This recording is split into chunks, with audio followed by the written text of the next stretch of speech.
Hello, everyone. I'm Linda Hartling, and I'm here with Michael Britton and Evelyn Lindner, and we're going to have a brief discussion on some of the concepts and ideas that we really value about Michael's work with the entire human dignity and humiliation studies community. And Evelyn, I'm going to invite you to start out by sharing some of your thoughts about Michael's inspirational work. Thank you so much, dear Linda. Dear everyone, we are preparing this talk or this dialogue in October and for our December workshop. And we are just now thinking, in December, the coronavirus pandemic will have, continued as now in October, surging. And we will be after the election on the 3rd of November in the US. It will be, as now, a time of fear where many, many people around the world are afraid. And Michael, I would like to introduce Michael to you. Michael has been with us since 2006 in our Dignity family. And what we all cherish about Michael is that he can talk to us. He doesn't talk about something, not about a topic. He always is able to really touch our hearts and minds profoundly, deeply, because he is able to open his heart and to share the extremely sophisticated thinking that he is always engaging in. So he is doing something that very, very few people can do. This is inspiring us with very differentiated and nuanced thinking and touching our hearts at the same time. So in times of fear, Michael has saved us so many times in difficult times in our Dignity family history. He has counseled, he has advised, he has consoled, he has been our savior, you could say, many times. So please, Michael, if you could now share something of your wisdom with us now, we would be very, very, very thankful. Thank you. I always feel a little shy when somebody says wisdom. I really appreciate your talking about the fear that may be kind of widespread by the time you all are looking at this. And I know that facing something that is frightening, you can go through a lot of different feelings, and they can change day by day. You can be angry one day, you can be frightened, depressed, you can be optimistic. It's so many different things. And what I've noticed, how can I say, I wasn't thinking to say this, but the reason we're doing this now rather than in December is I have tumors in my brain, and they're going to be doing a biopsy this coming week to find out what that is. And I noticed I get most depressed when I see only that horizon. I see that one thing that all this is leading up to. And I get more optimistic when I look at the future past that, on the other side of it. When I see that there is a future and what it is I want to be doing and so on. So I want to kind of step back from the scary stuff and think a bit about the kind of longer range, bigger picture, that kind of thing. I want to support something of confidence and optimism in you, even while you're being realistic about what may lie ahead. So I've strung together a few thoughts. First thing that came to mind is the British writer Lewis Carroll in his book Alice in Wonderland, and Alice through the looking glass, the mirror. And at some point she steps through the mirror. And this is the topic of thresholds, historic, fateful moments in history where collectively people, and now all of us, step across a threshold and we're in a different world. And that's been happening since 3/4 of the way through the 20th century. We are stepping into a different world. And when you step through the looking glass across these immense thresholds, things that you used to count on doing and you knew what they would produce, they don't work that way anymore. It doesn't pay off anymore. And when people do have a sense of what would be the most realistic thing to do, it doesn't seem really thinkable or imaginable. It seems too out there or utopian or something of that nature. When you think about what are the organizing principles of living every day, the old ones are clear to us. I know if I go to the pharmacy, I give them money or card or something and they give me what I want. Same with the supermarket. There are things like that are so concrete, we all know. We rely on them. But the new things on this side of the threshold are missing. It's this great blankness. What is the world to become? And a lot of the world doesn't really want to change all that much. So the second thing I want to talk about is there are people who do want big change, because the world as it is isn't all that much an object of affection. In fact, they hate it. And have hated it for quite some time, and maybe didn't even know it until somebody gave voice to that and said, you know what, it's okay to think that and feel it and to say it.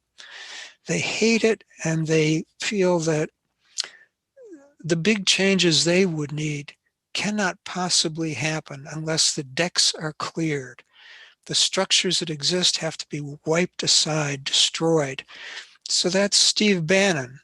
That's what he was about. He was one of those figures that's destroy what is to make a space for what could be to be born. It reminds me also of Shiva's two things, creation on one side and destruction on the other. As the human mind, we destroy and create, destroy and create. And that reminded me of things that Evelyn wrote about a long time ago about in times of great change, when everything is unsettled, humiliation entrepreneurs can speak to those who have felt this kind of just bitterness about the world as it is. It's never going to be good to them, and can mobilize that. Eric Hoffer wrote about that in The True Believer, how these mass movements depend on hating the world as it is and finding an evil to focus on and a distant future to rally to. And in the course of that, being willing to sacrifice anything and everything of the present, including your own life, right? Versus, as Evelyn said, what we needed was a coalition, a global coalition of moderates, of people who aren't swept away with feelings, to kind of actually make some real changes that people would appreciate, that make life more reliable and workable for everybody. I have noticed with this thing that I'm facing, what really makes a difference in terms of how I feel about it, these moments when somebody is kind in an empowering way. And I think we need as the conference theme, a pandemic of empowering kindness, so that whoever you are or whoever you're dealing with, and the people who most want to tear everything down, they need to be empowered with kindness. There's a book I just saw on the Holocaust, and the dedication is to all the people who hate Jews and feel they can save the world by killing all the Jews. And then it says, may you have life-changing experiences and become great champions of human dignity. What a wonderful thing. What a wonderful thing to wish that for each other. Um, so, the problem with moderates that Hoffer points out is they often don't speak to feelings and to the need for hope. So there is a need for a sense of inspiration, for something new that is the world that can be, a kind of falling in love with that. So I wanted to read something from a book by Vincent Bevins, going back a ways to the 1950s. So I'll read a little bit. My apologies, but didn't memorize it. This is about the third world, which was everyone else, not the first world or the second world, but everyone else, the vast majority of the world's population. That term, the third world, was coined in the early 1950s, and originally all of its connotations were positive. When the leaders of the new nation states took up the term, they spoke it with pride. It contained a dream of a better future in which the world's downtrodden and enslaved masses would take control of their own destiny. Third did not mean third rate, but something more like the third and final act. The first group of rich white countries had their crack at creating the world, as did the second, the communists. And this was the new movement, full of energy and potential, just waiting to be unleashed. For much of the planet, the third world was not a category, it was a movement. Let's see. All of these countries had inherited economies that were far, far poorer than those in the first world. Centuries of slavery and brutal exploitation had left them to fend for themselves and decide how they would try to forge a path to independence and prosperity. And then I'll read just one more thing. He interviewed a number of people for this book, and this is Francisca. In 1951, she and her family had fled Indonesia, sailed around Africa, across the Atlantic to Brazil, which they had heard would be a wonderful new world. Well, they got there, and 2 years later, Brazil became a military dictatorship. So in 1951, she's 24 years old, and they've come back to Indonesia. And he describes how hard life was. She didn't mind any of this one bit. Like so many other Indonesians, she was overcome with excitement. After hundreds of years of exploitation and slavery, she had her own country, and it was just 1 year old. Think about it, 1 year old, how amazing. As she made her way across town every day, she didn't think about the comfortable life she had given up. The only thing she cared about was that she was building up Indonesia from nothing. Quote, "We have to live life to the utmost to do everything we can when you're working toward a cause like this, one that's so much bigger than you, it hardly feels like work at all." So in the midst of the sea of unsettledness, of nobody knowing how to be a world in these new times, some people turn to hate because there is no future they envision that they can make. Some people, and what's missing is that sense of hope, that inspiration that's realistic, right? Of that you could fall in love with, right? So I used to talk about the need for vision. I don't talk about that anymore. What I talk about is the need for a realization of the conditions we're in and of what we could be together, that we would actually like better. That realization. And the realization has to do with this global thing that kind of got thrown away.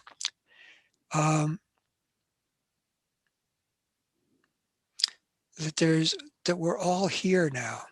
8 billion of us, 197 countries, some real countries, some wanting to be countries, and then they get in, and maybe not wanting to be countries, but they get insulted, and they get told you're failing states.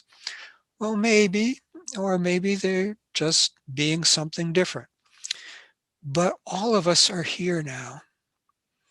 So then there's this question, what can we be to each other? What can we be together? And we haven't realized that it would work better to think of all of us together than to keep thinking of us over here and us over there and us over there. It's that sense that we're still us locally. We're still the country we are, we're still the people we are, but we're also in a larger identity of all of us on the planet making a life together. So many countries, so many peoples making a life together, a life that works for all of us, a life that we all agree, we all really feel, honestly, is fair and just, and that it works. And we can rely on it. We can rely on each other. Nobody is going to put it to us in some destructive way.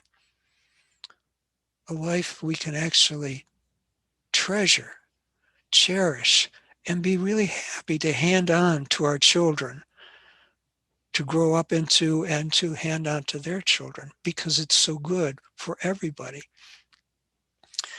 Um, so again, this is not about relating to some distant future out there while we dislike what's going on here, or we love it and we just keep doing it. It's about the realization about being present right here as things are, as all of us are here and now. And what is it practically we can do with each other? What can we do? What kind of listening can we do with each other? What kind of talking with each other that would make things here and now a bit better? Because a bit better year after year is a lot better pretty quickly. So we have up here such a powerhouse of thought and creativity. We are so imaginative. So I wanted to mention Alan Lichtman's book. It's a little novel of sorts, Einstein's Dreams. So it's this little made up thing of Einstein trying to figure out time, before he had relativity. And these little chapters, like 3 pages long. What if time is this way? What would the world be like? So it's really playful and fun, worth reading. We have this great capacity to imagine and invent what world we are. But there's such limitations we've kind of inherited in terrible ways. So after World War I, there was a League of Nations, but fundamentally, the leaders of the different governments didn't get together and say, that was horrible. Let's never do that again. Let's figure out what we were thinking and what we did that screwed everything up so badly and change it all so that we're actually having everybody, people, the people in our countries and peoples and other, that we all are actually having a good time living together on this planet. They could have done that, but they didn't. Could have done that after World War II. They made the United Nations. This was great. This was wonderful. It's a good thing that that was done. But they did not get together, Harry Truman and Joe Stalin and all the rest of them, and say, what is it we were thinking that produced all that? Where did we go wrong? How can we change those things and do it differently? So everybody, it's like an outdoor cafe. We're all having a good time together. We're all able to love our families, our children, each other more readily than not, because our historical circumstances aren't disrupting life by killing people in the hundreds of millions.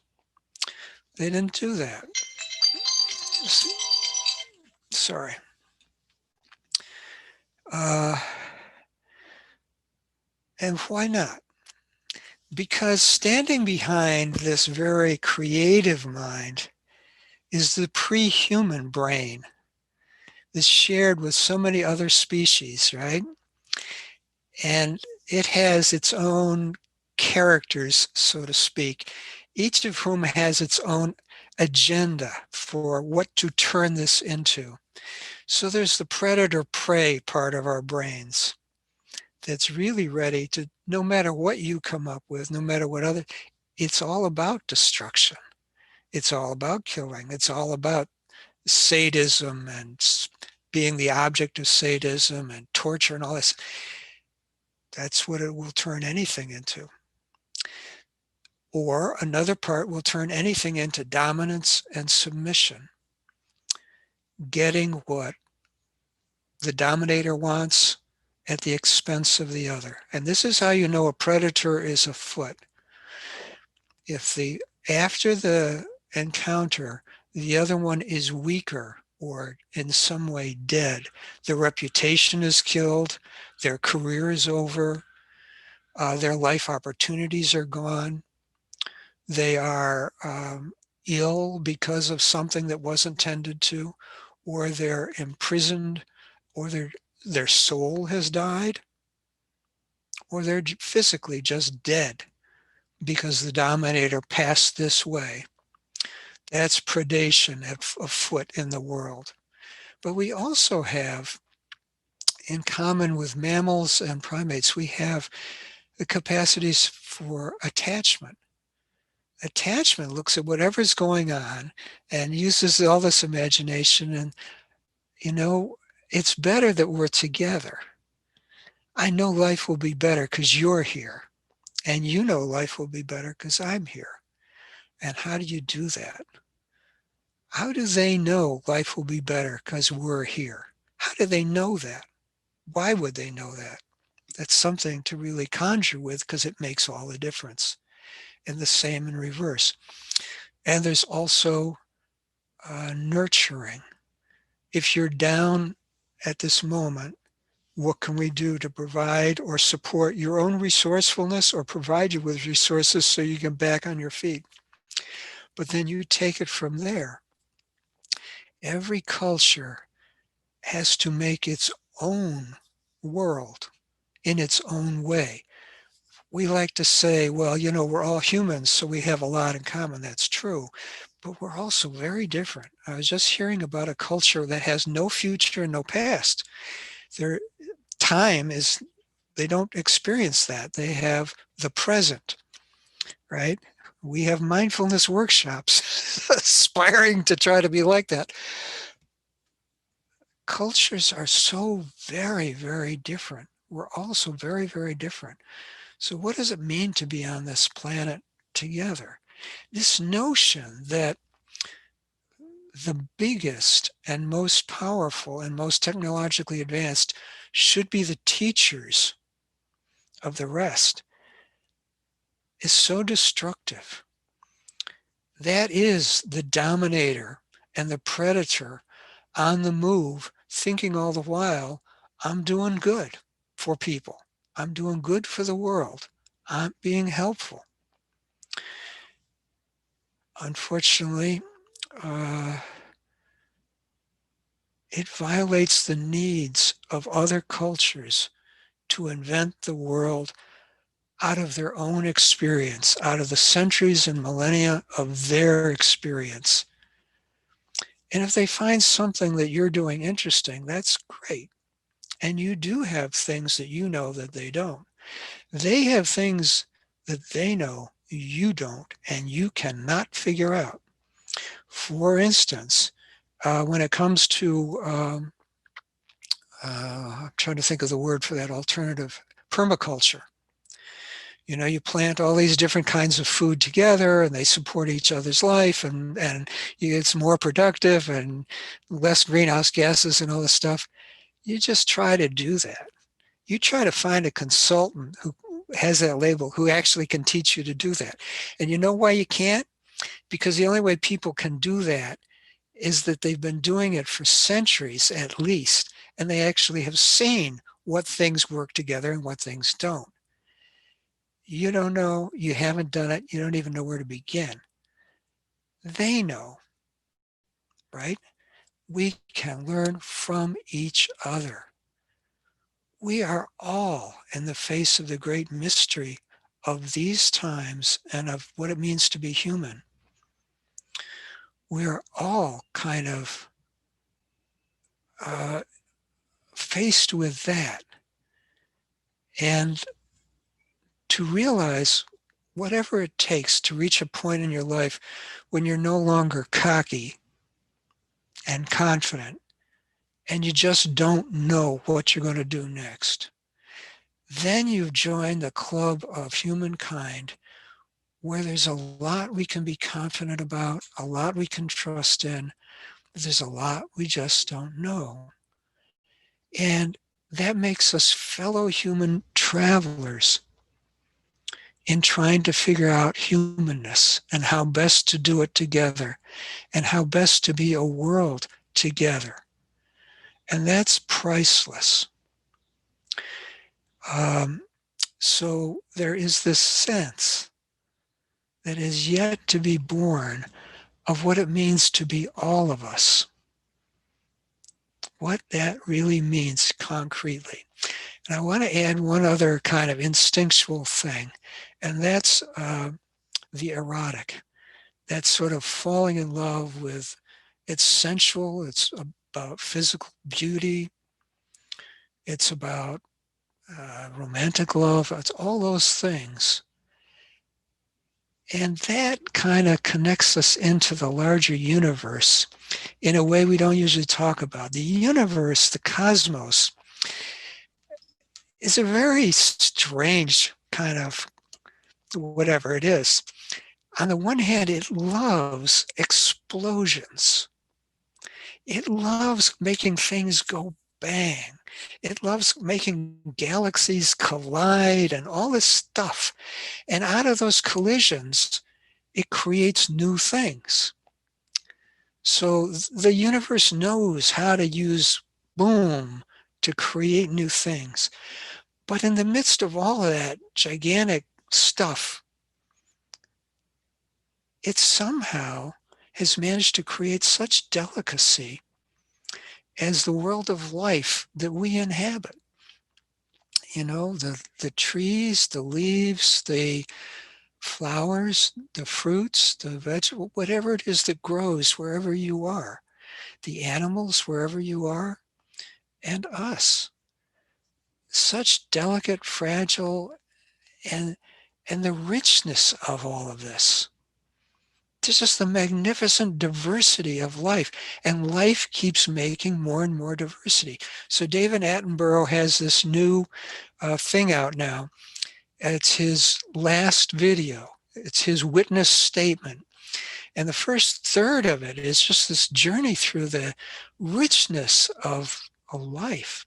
And we're part of that. And when we fall in love, we're part of this whole love affair that is life itself. We're part of life and its mysterious love affair with existence. So we are in very unsettled times.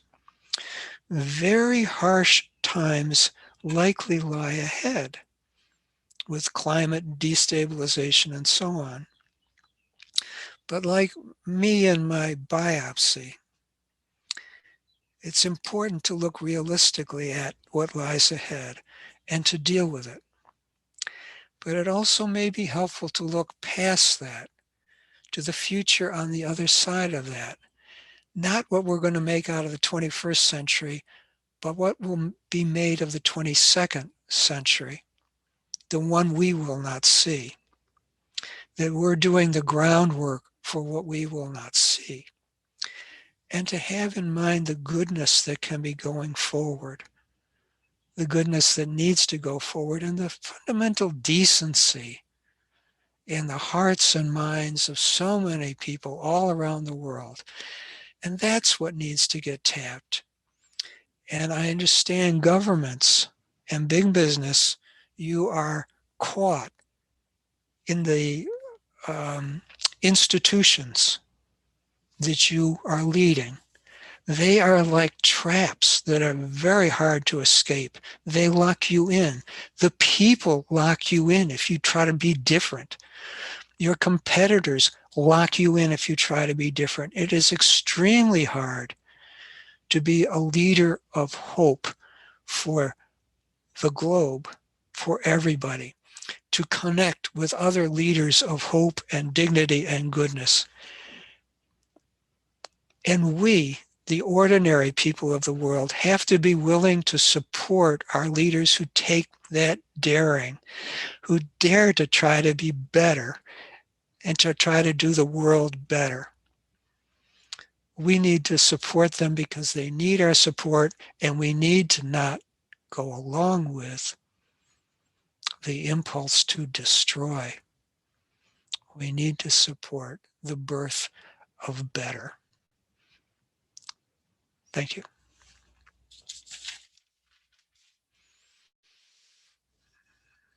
Well, Michael, we can't thank you enough for getting us to this point where we can hear what a wonderful message you have to share with us. The fact that you're inspiring us to look beyond this immediate emergency toward that something better. The fact that you reminded us that we are in this together and we need to learn how to live in this and together in a better way, that we can be strong in the face of these institutions that are trapped and are trapping our thinking. And this idea that we could have a permaculture of hope and healing going forward. I would say that background you see behind both me and Evelyn is a background of camas flowers, and camas flowers were Native American food. And what they did to create a permaculture of resource is they would pull up the flowers, pull off some of the roots, and then replant the roots when they harvested them. So they had an ongoing source of nurturance and to carry them forward through hard times. And that's what I feel like you've done today, is planted those roots of ongoing nurturing for all of us. So I can't thank you enough for stepping into this Zoomosphere and sharing your great insight, observation, wisdom, and encouragement to keep going. And I hope you know that all of us are with you as you go through this health process and get on the other side, and remind us that to look toward getting on that other side. So I can't thank you enough. We all know how much encouragement you bring into our lives, even in the midst of very conditions of fear. You are always there to give us hope and give us that vision of a future.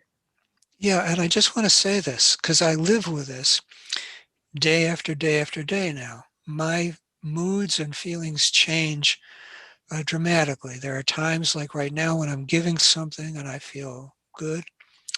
There are times when there's just this wash of depression, even despair. Other times when I'm irritable. And I think this is how it is in unsettled and times that are difficult.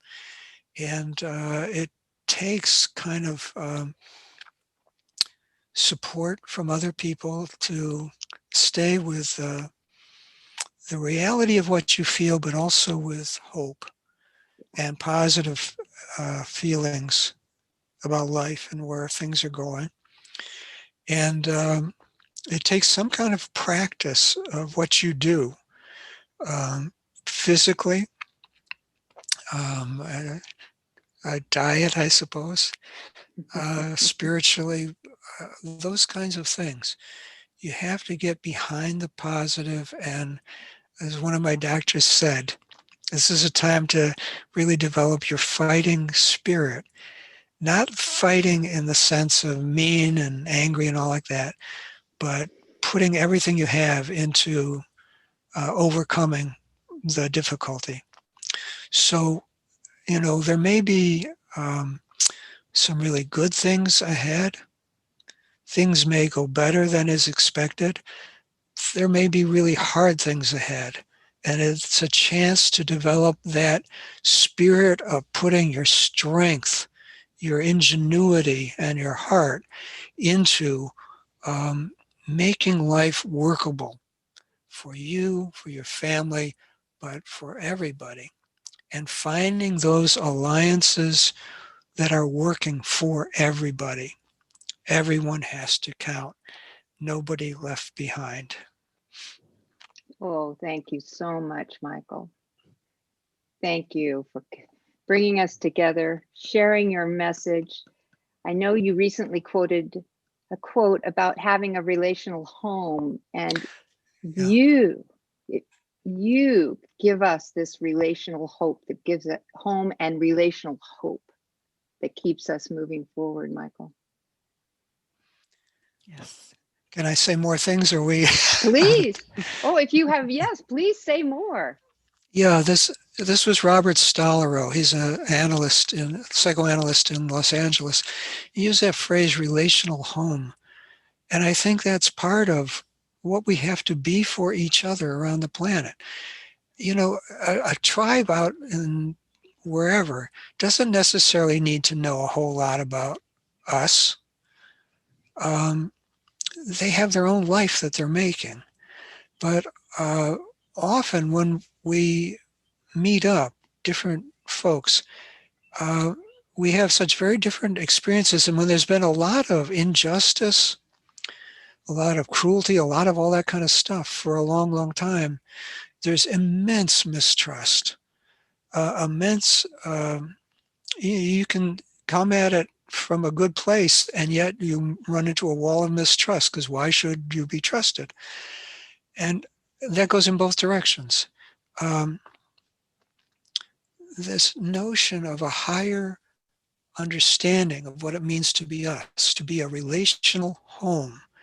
And a home for what? It's that work of telling your story as honestly as you can. What shaped your spirit? What shaped your heart? What shaped the way you think? Were there turning points? Was it from your mother, your father, your family, the religious people? Where did it come from? And how is it for you now? And do you sometimes wish you could be different from this, or wish people around you or elsewhere would be different? What's your story? You have to be able to honestly tell your own story. And that's one of the hardest things I have found, and I think a lot of people find, is to tell our own story honestly and to be heard and respected in that honesty. And that, I think, is a great help in being able to listen to other people tell their story. I think it's hard to really, really get other people's story if nobody's listened to yours. So I think that this idea of making the whole world a relational home, nobody is going to be a relational home for 8 billion people, or even 8 million. It's if the 8 billion of us, with the people we know and the people we encounter and so on and so forth, if we listen to each other's stories with respect and that humility where I can recognize my humanness in that,